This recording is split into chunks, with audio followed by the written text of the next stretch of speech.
Chapter 12. But that revelation of mercy and love, however deep, was no less the foundation of practical life. I beseech you, brethren, by the mercies of God, to present your bodies a living, holy, acceptable sacrifice to God, that reasonable service of yours, and not to be conformed to this world, but transformed by the renewing of the reason, that you may test what is that good, acceptable, perfect will of God. Rebellion against a perfect will that has shown itself in acts of love to all creatures, its redeeming power over and through and in them, has been the misery of Jew and Gentile alike, the cause of the blindness that keeps both from discerning that will. Simple submission and entire surrender of self to God is the reasonable sacrifice by which a man comes into his right state, claims his true relation, and gains the power to see what was hidden or inverted. Making that sacrifice, there would be no more self-exaltation and boasting of one above another, which destroys Christian fellowship. For as we have many members in one body, but the members do not all have the same function, so we the many are one body in Christ, and each one members of one another. This parable, the parable of parables, which explains the very nature of parable, of the intimate link between the individual's constitution and societies, each suggesting the other, is drawn out at greater length in the epistle to the Corinthians. Here it bears especially on that renewing of the mind and deliverance from the form of this world he has just spoken of. Jews and Gentiles had each striven for superiority. Jewish pride trampled Gentile, Gentile pride rose against Jew. The discovery that they had nothing of their own, that they lived simply on God's free, equal grace, given in measures to each for the good of all, showed the absurdity of pride, and offering themselves as sacrifices was the renunciation of it. The new order is founded on the manifestation of the God of righteousness and grace, carried out in the reconciliation God made for the race by giving his Son for all, and consummated when the Spirit of grace enables each man to live as a member of a body and give up himself.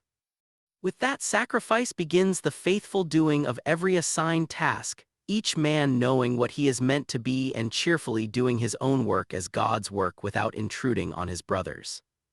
Humility here is not an ornamental virtue but a necessary condition of one's place in the commonwealth, and from it flow all other graces: zeal, hope, patience, prayer, hospitality, forgiveness of persecutors, sympathy, leaving vengeance to God, overcoming an enemy's evil with good. Chapter 13. The 13th chapter opens with words familiar as texts for sermons on the duties of subjects to rulers, but which we do not usually connect with what surrounds them. That submission to the divine, gracious will, that acknowledgement of the offices given to each member of the commonwealth, that breaking of the ambitious, self-exalting spirit makes the precept, "Let every soul be subject to the higher powers, for there is no power but of God, the powers that be are ordained of God," an assertion of a beautiful order running from highest to lowest through every rank, man being the one able to disobey and having the privilege of cheerful, voluntary obedience. On this ground, some have argued that the powers meant are ecclesiastical, not civil rulers. Only in a church organized on the apostolical idea could there be the spiritual authority and subjection here enjoined. To call Nero's power spiritual or divine is monstrous. It might be submitted to from conscience as an appointed scourge but never confessed an ordinance of God. This is plausible but I think mistaken. The common view, though dry and often defended on false grounds, is nearer Paul's mind.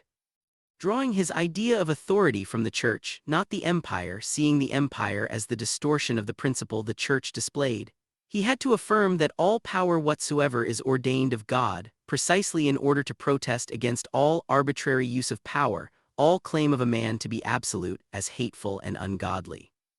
He could not limit the principle to the church without destroying the church's claim to declare the true principle of all human society. So here, as elsewhere, there is a special fitness in his words to the church he addresses, and this application shows how all his earlier teaching on righteousness and law bore on the state of the Roman world as well as the Roman Church. The rest of the chapter, where he presents love as the fulfilling of law, shows how his teaching on gospel and law bears on society as well as on individuals.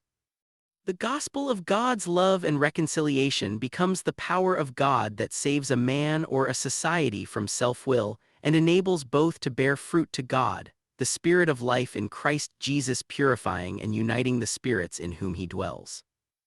This spirit of love is calling men's spirits out of the sleep of death, bidding them wake, because the night is far spent and Christ's day is at hand, a day that must scatter all confused images and night birds and show how near Christ is and always has been. To see him is our salvation from the darkness of the world and of our nature. Every hour we believe and trust him brings his full disclosure nearer. So let us act as if the day were already here, doing no deeds of darkness but putting on the armor of light. Chapter 14. None of these principles apply to individuals alone. They are all social precepts, and because they bear most sharply on the conscience of each member of a society. Waking out of sleep is surely addressed to a man's conscience, but to the conscience of a man who sees he has not followed the law of love, has lived apart from his brethren, lived to himself. This law of love is now applied to obviously social questions about meats and drinks, over which a church of Jews and Gentiles with all their local, philosophical and religious divisions was bound to quarrel. Paul refuses to settle them. Had he settled them, there would be no room for the principle by which alone they could really be settled. As long as any man believed he could judge his neighbor in these things, the idea of a common master and spirit stayed weak. The truth on which the church stands had to be imperfectly recognized in order for such rules to be dogmatically laid down, but such rules are worthless except as grounded on the law of love and self-sacrifice. All allowances and self-restraints that interfere with that are equally ungodly, and each man's conscience will avenge itself on him if he trifles with another's. A man must take care not to condemn himself in what he allows himself. These practical ethics still rest on the great sacrifice Paul keeps returning to. Christ pleased not himself, for as it is written, the reproaches of them that reproached thee fell on me. Chapters 15 and 16. This use of a psalm's words might strike some readers as unnatural. Did they not belong to a Jew, written long ago? What have they to do with Gentiles or the Christian church? Consistent with all he has said, the apostle claims these scriptures with their history and revelation as belonging to Gentile no less than Jew. Christ came as minister of the circumcision to confirm the promises to the fathers, and came to declare the gospel to the Gentiles. As the center of past, present, and future, the foundation stone of both, the common root of blessing to both, all these words meet in him. And the God of consolation and hope was using them and would use them more and more to establish the patience, faith, hope, and unity of the whole body. The apostle goes on to speak of his hope of seeing his Roman brethren whom he had never met, and his resolve to visit them after Jerusalem before going to Spain. He was sure he would come to them in the fullness of the blessing of the gospel of peace. A plan strangely defeated, an assurance wonderfully fulfilled. Before reaching Rome, he would be mobbed and beaten at Jerusalem, held under 2 successive governors at Caesarea, and brought after shipwreck before Nero.